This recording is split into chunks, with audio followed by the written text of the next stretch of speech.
in 314 for a shooting at Century Theaters. They're saying somebody's shooting in the auditorium. Roger, keep your fires west of the smoke. You're cleared hot. An officer hit. Send me the world. Don't go over that fence. Don't go over that fence. Grab the shotgun again. Welcome to Tactical Tangents.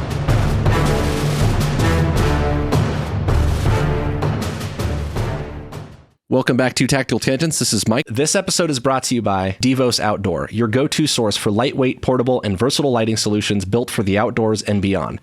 Whether you need scene lighting for public safety emergencies or reliable area lighting for your campsite, Divest has you covered. Their LED lanterns offer variable outputs and color options with Bluetooth remote controls that provide a complete ecosystem of lighting in a compact and easy-to-deploy package. These lights are perfect for camping, hunting, search and rescue, crime scene processing, and nighttime operations. Divest optimizes your experience and alleviates your pain points with extra power banks, solar panels, and more. Divest Outdoor ensures that you have long-lasting portable lighting no matter where you are. Check out their lineup at Divest, D-E-V-O-S, outdoor.com or find them on Amazon. Again, that's Divest, D-E-V-O-S, outdoor.com. This episode was also brought to you by Lowa Boots. Start your day off on the right foot with footwear that was designed for those who stand relentlessly in the face of adversity. I wear Lowa every single day, for miles on canine searches and for hours on tactical operations in inclement weather. No matter what, Lowa keeps me moving. Whether you run, hike, hunt, or fight, on the streets or out in the woods, Lowa has the gear you need to help you conquer whatever challenges you face. Go check out their new line of trail running shoes at Lowa Boots, L-O-W-A boots.com, and get outside for some fresh air and daylight. Lowa, for those who know where they're going and won't stop until they get there. So last month, the White House published the 2025 National Security Strategy. As we've said before, one of the most important things we can do for you as a tactician is to help you understand where tactics fit in the context of everything else. You don't fight in a vacuum, you fight as part of a bigger machine. You got to understand, maybe not the entire machine, but have some idea of what else is going on around you, right? So this is Jim. This is going to be a solo episode. Mike is working, which is a tradition for our cops and first responders over the holidays.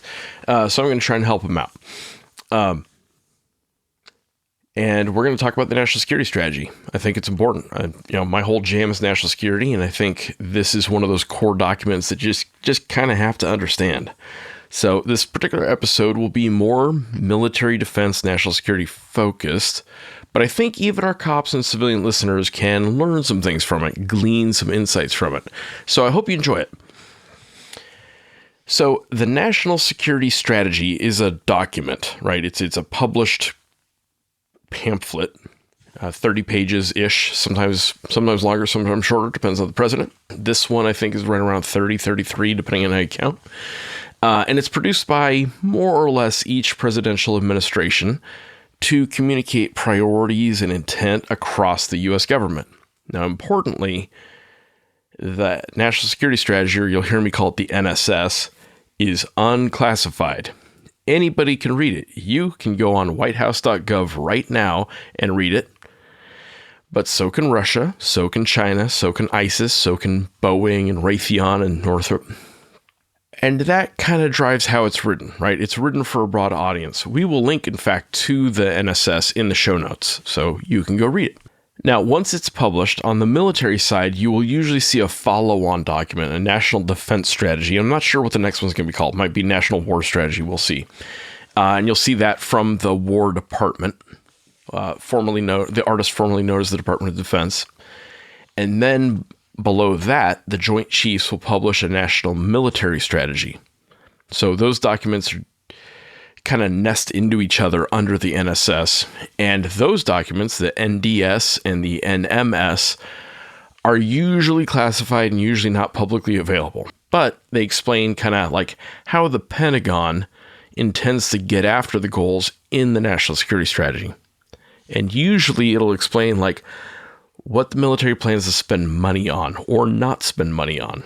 So you can kind of see that they're used as tools within the Pentagon, and the whole job of the War Department of the Pentagon as an institution isn't really to fight whatever the current fight is. It's there to build a military for the next fight. At least that's kind of institutionally how it's designed, right? So, as an example, an NSS, a National Security Strategy, might say something like, we are shifting from a counterterrorism focus to a nuclear deterrence focus. And then you would expect a NDS or an NMS, the lesser internal military documents, to say something like, in order to accomplish the shift from counterterror to nuclear deterrence, we will divest from growing our armed surveillance drone fleet, something that would be useful in counterterrorism, and we're going to invest instead in modernizing the ballistic missile submarine force, or something like that. Like, that's just an example of the kinds of things you might see in those lesser documents. So the NSS, the big national security strategy document, tends to be very broad, very public, and kind of aspirational. And it's there to tell the rest of the government where we all need to head. And then each agency and government department needs to do its own thing to get in line, right? So the NSS, at its core, at its soul, is a directional document. It's there to get the CIA and the military and the embassies and the State Department and the FBI and the Agriculture Department and the Bureau of Engraving and the Bureau of Labor Statistics moving where the president wants them to go. And it's telling them where the president wants them to go in the national security realm, right? There's other things the government does, but the part I care about is the security part, right? Now, importantly, the NSS is not an order. It's not an authority, and it doesn't come with a check. So I can't go bomb Iran because the NSS told me to. I need a separate order to do that. And I can't buy a stealth bomber because I think the NSS told me to. I need the budgeting and acquisition process to do that. But what the NSS can do is guide the budgeting and acquisition people to know kind of where to prioritize their efforts, right? And when I'm trying to buy a new bomber, I need to be able to explain how my bomber fits the strategy. Okay, so, hey, we want this widget because the president said he wants to be able to do X, right? And I expect, or I can expect, that this is how the administration will view crises, conflicts, and proposals. And it's basically what they want the world to know about the Orient part of their OODA loop, right? So this is them telling the world, hey, here's how we see the national security situation. Here's how we're going to make decisions. So what do I need a corporal or a senior airman to know about the NSS, or a lieutenant to know about the NSS? Not a whole lot, if we're being honest. I need you to know that what we're doing is part of a broader strategy. I do need my Navy lieutenants, my O3s, my Air Force captains, my Army captains to read the NSS. I need you to actually crack it open and look at it and be able to explain it to your dudes, like how what we're doing tactically fits into the bigger picture. Like, if you can't explain it on a bar napkin, you probably don't understand it, right? And then I need the field grade officers, the majors, the colonels, the Navy commanders, the Navy captains. I need them to be able to build an operational design that will fit that strategy and achieve the goals of that strategy. All right, so strategy says this, here's how we're going to turn that into something real, right? At least a proposal on that line. And then you need the generals and the admirals to be able to shift resources, right? People and money in order to meet that strategy and enable that operational design. So there's a lot we need to do from this, and everyone, kind of depending on where they sit, has some role in that. And I like to tell you that it's just exactly that clean, right? The NSS does its thing, and then the Pentagon does its thing and generates the next set of strategy documents, and then the military just kind of falls in line and we just do the things. It doesn't exactly work that way, right? You got to understand the national security strategy is a political document. It is written by a political staff, political appointees, and the political vibe is going to change with the national political vibe. So the NSS will change with the next president, and it will change with the next emerging threat, whatever pops up next. And a president, even in his own term, can change the strategy. He's not bound to it. It's not law. It is a declaration of ideas, right? And I would expect the NSS to specifically address how America is pivoting to adapt to emerging threats. That's kind of its point is, okay, here's where we're shifting, right? So the 2022 Biden NSS mentioned climate change, I don't know, something like 63 times. That is an unambiguous message about where the administration was headed. Before him, the Clinton national security strategy talked about how, like, we got to stop letting oil drive all of our national security decisions. Lofty goal. Didn't exactly work that way, but, that's where they were trying to head. George W. Bush's, post 9/11 talked about how we let economic priorities outpace security and we need to get a shift into counterterrorism, right? So I'm going to talk about the current document, the November 2025 document. And I know in the current political landscape, it might sound like I'm either supporting it or knocking it. But I ask you to kind of bear with me. I just don't see it that way. It isn't really my place as a practitioner to like it or not like it. It is my place to try to understand it and to help you understand it. So if you hear some editorial, no, that's not my intent. I don't speak on behalf, obviously, of my employer. I'm just trying to help give you some meaning and some context behind what the current U.S. administration has published and what they said they're trying to do, right? A lot of people these days tend to see every act from an administration as something to, like, evaluate. Either you love it or you hate it. Well, if you're looking at it in those terms, very binary terms, you're going to lose a lot. You're going to miss a lot of the point if you're only looking at what you hate about it or what you love about it, right? I'm a practitioner. I might have opinions about pieces of it, and I do. But fundamentally, I need to understand it so I know what I'm supposed to do about it, right? And if I like it, I can keep voting down that path. And if I don't like it, I can vote for somebody else next time, right? That's the beauty of living in a democratic republic. And I think it might be worth pointing out that this is the first national security strategy published since the proliferation of user-level AI and language model chat programs. A number of my friends fed it into their AI programs to summarize it for them. But we found it didn't do a great job of that. For whatever reason, the chat programs didn't do well with this NSS. They just didn't give you a good, nuanced picture of what it was trying to say. So I'm going to do my best to summarize it and kind of give you the highlights. I'm going to bounce around between quoting it and then giving you some interpretation of it as I go. So bear with me on what's a quote, what's a paraphrase.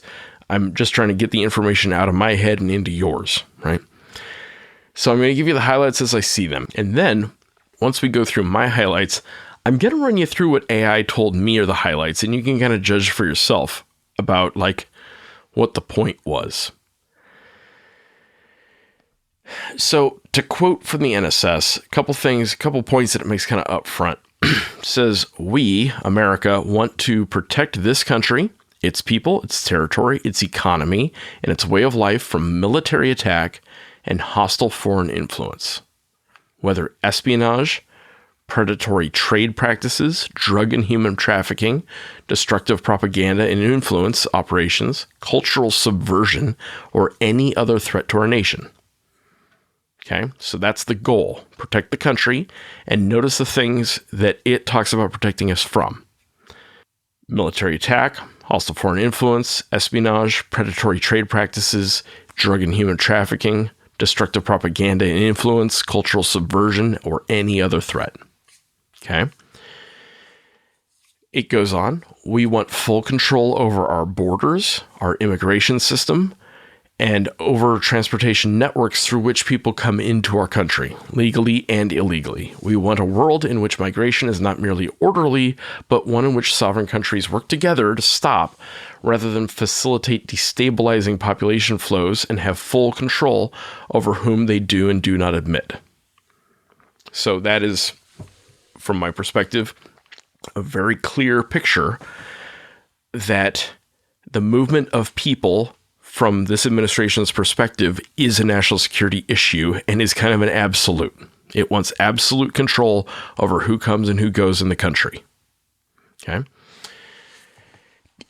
It goes on to identify core vital interests. And traditionally, the term core vital interests is like code for the things we're willing to fight over, right? This is worth a war from our perspective. It says, we want to ensure that the Western Hemisphere remains reasonably stable and well-governed enough to prevent and discourage mass migration to the U.S. We want a hemisphere whose governments cooperate with us against narco-terrorists, cartels, and other transnational criminal organizations. We want a hemisphere that remains free of hostile foreign incursion or ownership of key assets, and that supports critical supply chains. And we want to ensure our continued access to key strategic locations. In other words, we will assert and enforce a quote-unquote Trump corollary to the Monroe Doctrine. So it starts out talking about the Western Hemisphere, specifically cartels, narco-terrorists, and keeping foreign countries and hostile foreign countries from impeding our access across the Western Hemisphere. Okay? It goes on. We want to halt and reverse the ongoing damage that foreign actors inflict on the American economy while keeping the Indo-Pacific free and open, preserving freedom of navigation in all crucial sea lanes, and maintaining secure and reliable supply chains and access to critical materials. So it's saying we've got to be able to transit the Pacific. We've got to be able to keep our supply chains accessible, right? That is a vital interest from the U.S. perspective. It says we want to support our allies in preserving the freedom and security of Europe while restoring Europe's civilizational self-confidence and Western identity. It says we want to prevent an adversarial power from dominating the Middle East, its oil and gas supplies, and the choke points through which they pass, while avoiding the forever wars that bogged us down in the region at great cost. And we want to ensure that U.S. technology and U.S. standards, particularly in AI, biotech, and quantum computing, drive the world forward. So that's the list of vital interests. That's what the administration is saying it's willing to fight over. So there's a paragraph in here that gets quoted a lot, and it is what I would describe as how the leaders in the current administration see themselves as far as like what they're trying to do. And it says, President Trump's foreign policy is pragmatic without being pragmatist, realistic without being realist, principled without being idealistic, muscular without being hawkish, and restrained without being dovish. It is not grounded in traditional political ideology. It is motivated above all by what works for America, or in 2 words, America first. So that's them trying to explain, like, hey, we don't fall in one traditional, like, philosophical foreign policy camp. We're trying to do something different. We're trying to thread this needle, right? That is how they see themselves. It then goes into the key regions of the world, and each one has like a 2-pronged, in some case, a 2-word mantra. Right, so you look at this chunk of the world, we want you to think these 2 words kind of thing. So like for the Americas, which it starts with, and that's a recurring theme, it's all about the Americas of the Western Hemisphere. The mantra is enlist and expand, meaning enlist the established friends and expand by cultivating new partners. That's what it's trying to do. And then it goes on. The United States must reconsider our military presence in the Western Hemisphere. That means 4 obvious things. 1, a readjustment of our global military presence to address urgent threats in our hemisphere, especially the missions identified in the strategy and away from theaters whose relative import to American national security has declined in recent decades or years. So they're looking to move our global military presence toward the Western Hemisphere. Number 2, a more suitable Coast Guard and Navy presence to control sea lanes to thwart illegal and unwanted migration, reduce the human and drug trafficking, and control key transit routes in a crisis. So change the presence of the Coast Guard and the Navy to control the flow in and out of the U.S.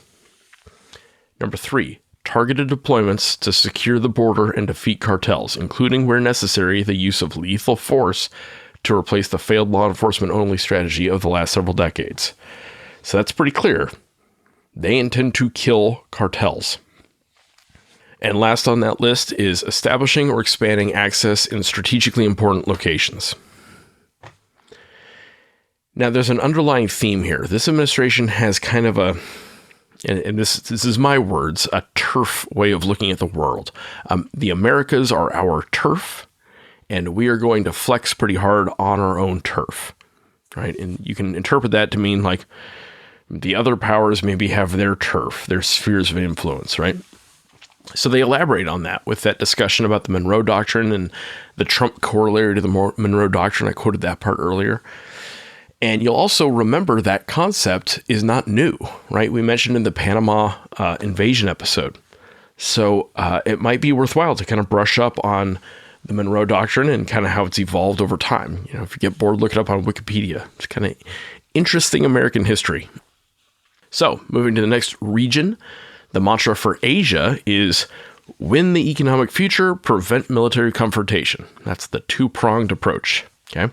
So it discusses China in the context of economics first, that the relationship has to be reciprocal and mutually beneficial.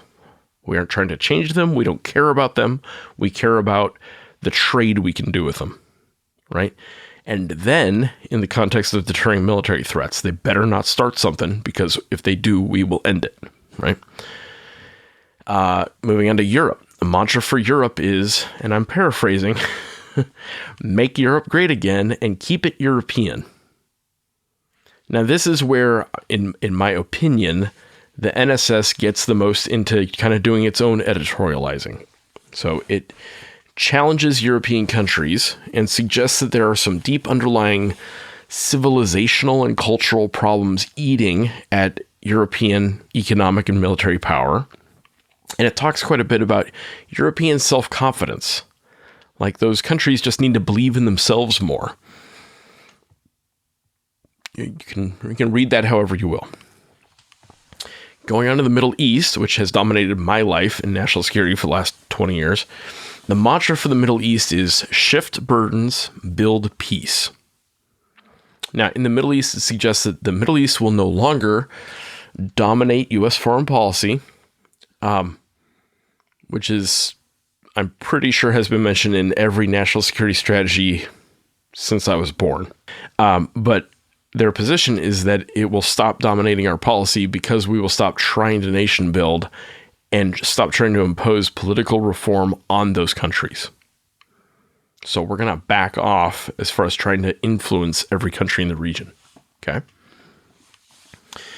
With Africa, the mantra looks like less aid, more trade. So this is about shifting from an aid approach and trying to coax African nations like along socially or culturally, and shifting toward trade and investment. So that's how it sees the world, right?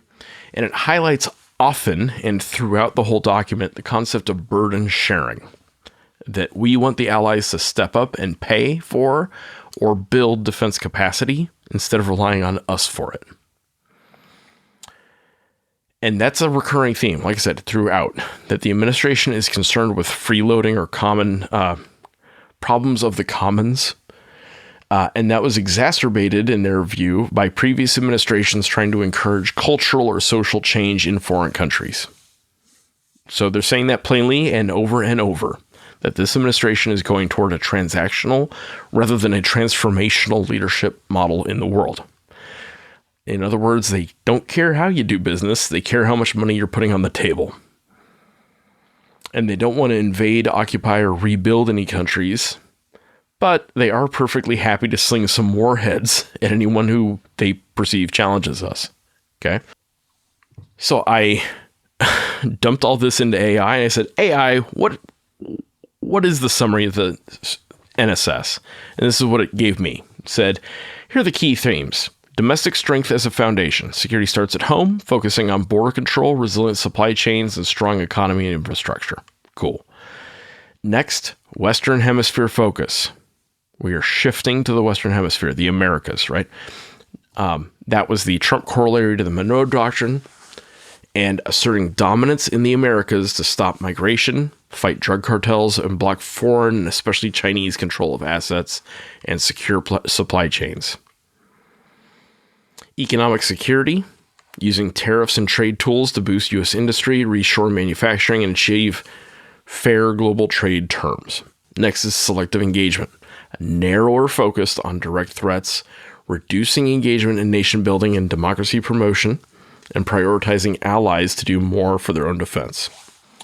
Technological edge, invest in innovation like AI and quantum to win the tech arms race. And finally, military posture, realigning military resources toward the Americas to address immediate threats. And the key shifts, what AI thinks has shifted from this NSS from last ones, is moving from global police to national interest, less focus on acting as the world's police, right? Reduced emphasis on democracy promotion. It's just not a priority anymore. And narrow threat definition, concerned only with activities that directly threaten U.S. interests, not in trying to create long-term stability. So, that's what AI thought was kind of the crux. That's not necessarily what I took from it.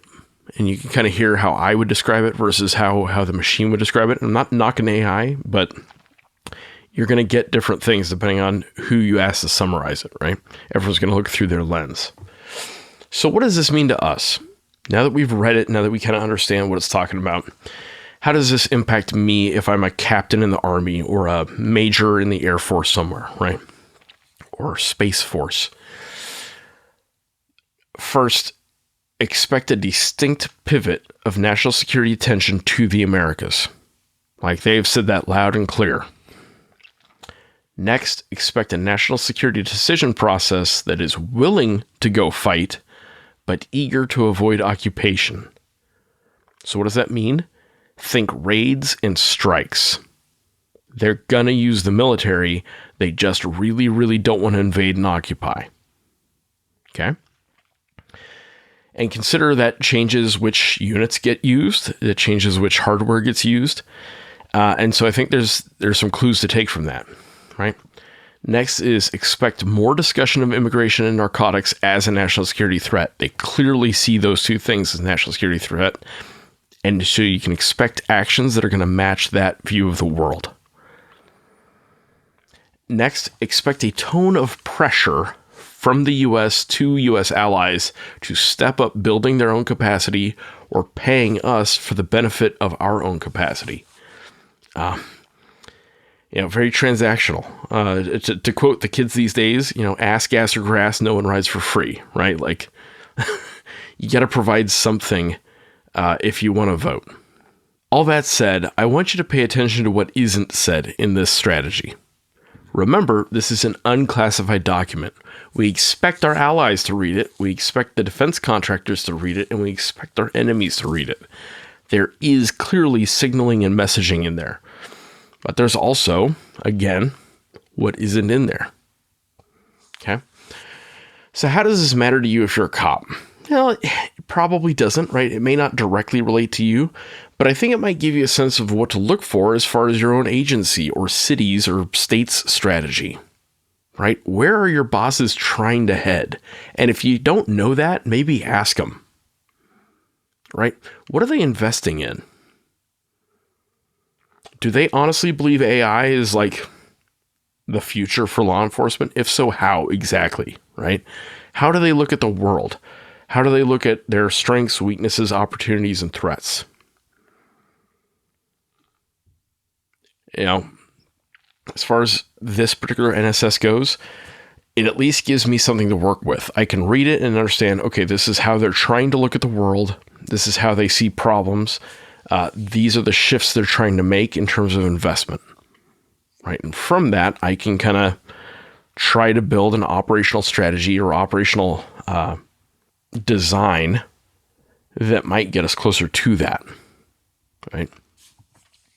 So that's the NSS. We'll link to it in the show notes. It's probably worth a read. It's a pretty fast read. You don't even really need to have Grok summarize it. And you might learn something. Might give you some insights, good, bad, or indifferent. And if you're in the military, especially if you're anywhere near the leadership tier of the military, I think you really do need to know it. You need to be able to explain it, like I said, like on a bar napkin. Because your troops deserve to understand kind of where they fit in the picture. And you're the guy who has to draw that picture for them. All right. Be safe out there. Be smart out there. Happy New Year. All right, guys, that's all we got for tonight. This episode is brought to you by 09 Holsters. We talk a lot about people, ideas, and hardware on this show, so when we invest in equipment, we always think in terms of experience first. 09 is helping you figure out how to carry the gear you need to be effective. They are built by cops, for cops, with a minimalist design and bomb-proof durability.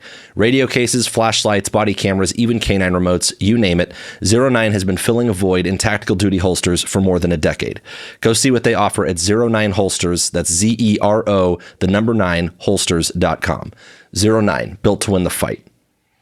And this is Jim. This episode is also brought to you by ManusX. We've talked a lot about the tactical fantasy on this podcast, and one of the quickest ways to break your tactical fantasies and actually improve your performance is by getting real feedback. One of the ways you can do that is with ManusX. You're not going to get better at shooting on your own. You need practice, data, and coaching. And you need to make the most of your ammo with good live and dry fire training. Manus is a family of training devices that tracks you while you train.